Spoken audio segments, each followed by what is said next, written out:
Affirmations क्या है? क्या सचमुच में एफर्मेशंस काम करते हैं? क्या ये पावरफुल होते हैं? और ये किस तरह से काम करते हैं? इसका प्रोसेस क्या रहता है? इसके बारे में आज हम बात करेंगे। Good afternoon friends, myself Ferali Shah Parshva motivation में आपका स्वागत है। एफर्मेशंस क्या है दोस्तों? एफर्मेशंस कुछ नहीं, हमारा एक क्रिएट किया गया थॉट, यानी कि हम जो खुद क्रिएट करें वो भी एफर्मेशन, और जो इनर डायलॉग्स हम बोलते हैं वो भी एफर्मेशन। यानी कि हम कुछ अफर्म कर रहे हैं, हम कुछ कंफर्म कर रहे हैं। हम जब छोटे होते हैं तब भी हमें ये सब लोग कहते हैं, हमारे पूर्वज कहते हैं, हमारे ओल्ड एज जो दादा दादी नाना नानी होते हैं वो कहते हैं कि भगवान सब जगह है, भगवान हमको देख रहा है, भगवान हमको सुन रहा है। इसका मतलब क्या? यानी कि हम जो भी बोलते हैं या हम जो भी अंदर सोचते हैं वो सबकी एक फ्रीक्वेंसी रहती है। अगर हम नेगेटिव बोल रहे हैं खुद को अंदर, तो वो भी एक फ्रीक्वेंसी में जनरेट करता है, उसका भी एक वाइब्रेशन रहता है। और हम जो अपने आप से बोलते हैं क्रिएट करके, उसकी भी एक फ्रीक्वेंसी रहती है और उसका भी एक वाइब्रेशन रहता है। और वो कहाँ पे सेंड होता है? ब्रह्मांड में, यूनिवर्स में, भगवान के पास। तो ये सच बात है, क्योंकि हम ही इसको सेंड करते हैं, तो भगवान तो देख ही रहा है और भगवान तो समझ ही रहा है। अभी दिक्कत कहाँ है? हम जो भी अफर्म करते हैं, हम जो भी हमको जो चाहिए वो हम बोलते हैं, उसको हम अफर्म कर रहे हैं। पर अगर उसमें कोई डिले आता है या फिर कोई डाउट क्रिएट होता है हमें, तो क्या होता है? हम ये भी बोलते हैं कि मैं तो ये अफर्म कर रही हूँ लेकिन हो नहीं रहा है। यानी कि ये भी एक थॉट है, ये भी एक सेंटेंस है, ये भी एक अफर्मेशन है।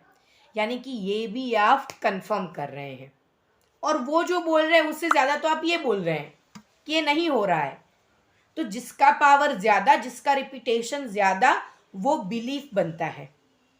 वो रिपीटेशन से ही बिलीफ बनता है, और वो बिलीफ ही हमारी फिजिकल वर्ल्ड में अस्तित्व में आता है, हमारे सामने मैनिफेस्ट होता है। तो हम जो भी बोल रहे हैं, हमको जो भी चाहिए, अगर वो हेल्थ रिलेटेड हो, या फिर हमारे मूड स्विंग्स हो रहे हो, या फिर दूसरी कोई भी एरिया में हमको जो भी चाहिए या फिर हमको जो भी पाना है, उसके लिए हम अफर्म करते हैं, उसके लिए हम अफर्मेशंस बनाते हैं। तो उसको कॉन्टीन्यूअसली बोलना बहुत ज़रूरी है। कॉन्टीन्यूअसली बोलने के साथ साथ उसको फील करना बहुत ज़रूरी है, क्योंकि हमारी बॉडी में जो सेंसेशंस होते हैं उसी के द्वारा यूनिवर्स को मैसेजेस पहुंचते हैं कि ये बंदा ये चाहता है, ना कि लैक चाहता है, ना कि वो डिले हो वो चाहता है। तो हमको तो पहले तो पूरे ट्रस्ट के साथ अफर्मेशंस को बोलना पड़ेगा, और रिपीटेडली बोलना पड़ेगा, और विश्वास के साथ बोलना पड़ेगा। और साथ में ये नहीं बोलना है कि ये नहीं हो रहा है, क्योंकि वो भी एक अफर्मेशन है, वो ज़्यादा होगा, ये नहीं होगा। क्योंकि डाउट एक ऐसा एलिमेंट है, एक ऐसा फैक्टर है जो तुरंत स्पीड पकड़ता है।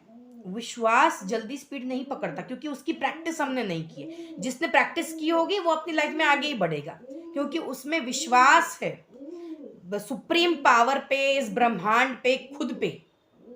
तो उसके जो भी अफर्मेशंस वो बोलेगा वो उसकी रियलिटी में हो जाएंगे। लेकिन जो बंदे, अधिकांश लोग जो डाउट में जीते हैं या फिर कोई भी आर्ग्यूमेंट्स में जीते हैं, जल्दी विश्वास नहीं कर पाते हैं, ऐसी नेगेटिविटी के साथ जीते हैं, जिनको खुद को नहीं पता कि वो क्या क्रिएट कर रहे हैं, डाउट क्रिएट कर रहे हैं, डाउट अफर्म कर रहे हैं, कंप्लेन्स अफर्म कर रहे हैं। कंप्लेन करना भी एक अफर्मेशन ही है। अगर हम किसी के बारे में, किसी के लिए कंप्लेन करते हैं तो वो भी एक अफर्मेशन है, और उसको जितनी रिपीटेडली हम बोलेंगे उस पर बिलीफ सिस्टम क्या करेगी? काम करेगी।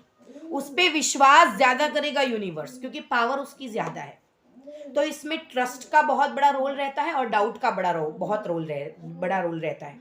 आपको देखना है कि आपकी फ्रीक्वेंसी ट्रस्ट में जा रही है, सरेंडर में जा रही है, या फिर डाउट, स्ट्रेस, फियर में जा रही है।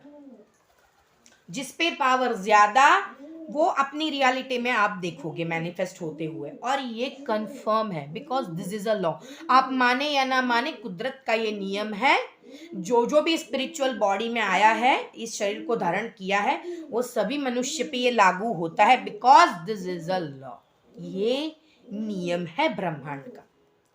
तो मैं आशा करती हूँ आप समझ पा रहे होंगे कि आप इनर डायलॉग्स क्या बोलते हैं वो भी अफर्म हो रहे हैं, आप आउटर क्या क्रिएट करते हैं और जिसमें जिसका पावर ज़्यादा रहता है वो भी अफर्म करते हैं। लेकिन बेसिकली इसके पीछे का जो साइंस है वो ट्रस्ट का और डाउट का है। अगर ये दोनों गेम आप समझ जाएंगे कि डाउट ज़्यादा स्पीड पकड़ रहा है या ट्रस्ट, मेरे को ओवरकम किसको करना है और किसको मेरे को आगे बढ़ाना है। इसीलिए सभी बड़े व्यक्ति ये ग्रैटिट्यूड यानी कि कृतज्ञता यानी ग्रैटिट्यूड हमारे लाइफ में जो जो भी हमें मिला है उसके लिए जब हम थैंकफुल होते हैं और उसको प्रैक्टिस में लाके उसकी रिपीटेशंस करते हैं, छोटी छोटी छोटी चीज़ें दिन में हम उसके लिए आभारी होते हैं, तो हम एक ऐसी वाइब्रेशन में आ जाते हैं, एक ऐसी फ्रीक्वेंसी में आ जाते हैं कि ये डाउट का, फियर का, स्ट्रेस का कोई अस्तित्व ही नहीं रहता और वो स्पीड ही नहीं पकड़ता। अस्तित्व ही ना रहे और सिर्फ अच्छा ही महसूस हो, क्योंकि ग्रेटिट्यूड से तो अच्छा ही फील होगा, क्योंकि आपका फोकस ग्रेटिट्यूड से कहाँ पे जाएगा कि जो आपके पास है, जो आपके पास नहीं है वो नहीं। आपका ध्यान केंद्रित ग्रेटिट्यूड क्या करेगा, आपके पास जो है, क्योंकि हम थैंकफुल किसके लिए होंगे, जो हमारे पास है। आप समझ रहे हो? तो आपका वाइब्रेशन एक अलग लेवल पे चला जाएगा और फिर आप जो भी अफर्म करोगे वो जल्द से जल्द होएगा। तो मैं आशा करती हूँ कि मैं जो आपको इसका बेस समझाना चाहती थी, जिसके सबकॉन्शियस तक मैं सबके सबकॉन्शियस तक जो टच करना चाहती थी वो आप समझे होंगे। ना समझे हो तो इस वीडियो को रिपीटेडली देखें। मेरे लिए नहीं बोल रही हूँ, आपके लिए बोल, तो आप डीपर लेवल पे इसको थिंक कर पाओगे, आप इसको समझ पाओगे कि ये गेम क्या है। हाँ, मैं अभी भी जो बोल रही हूँ वो भी अफर्मेशन है। हम जो भी बोलते हैं, हम जो भी सोचते हैं, हम जो भी सुनते हैं, सब अफर्म हो रहा है। यानी कि हमको देखना है कि हम क्या ले रहे हैं, हम क्या सोच रहे हैं और हम क्या बोल रहे हैं। और जो कंटिन्यूअसली हम बोलेंगे, जिसमें विश्वास की एनर्जी रहेगी, ट्रस्ट की एनर्जी रहेगी, सरेंडर की एनर्जी रहेगी, तो वो तो मैनिफेस्ट होना ही होना है। ये तो उसकी बाय प्रोडक्ट है। जैसे दूध में से दही बनता है, अगर हम उसमें मेलवन डाल दें तो वो दही बनता है और दही की हम छाछ बना सकते हैं, ये उसकी बाय प्रोडक्ट है मिल्क की। वैसे ही अगर हमने विश्वास और सरेंडर की भावना, यानी कि कोई डाउट नहीं और सिर्फ ग्रेटिट्यूड की एनर्जी हमने डाल दी किसी भी अफर्मेशन में और उसको कॉन्टिन्यूसली ऐसे महसूस करके दिल से अगर हम शिद्दत से बोले, तो उसकी बाय प्रोडक्ट है कि उसको तो होना ही पड़ेगा, उसको अस्तित्व में आना ही पड़ेगा आपके सामने। आशा करती हूँ मैं जो आप तक पहुँचाना चाहती थी आप तक पहुँचा होगा। मिलते हैं अगले वीडियो में, काम के किस्से में लाती रहूंगी। तब तक मस्त रहो, ज़बरदस्त रहो, खुश रहो। Stay tune with me.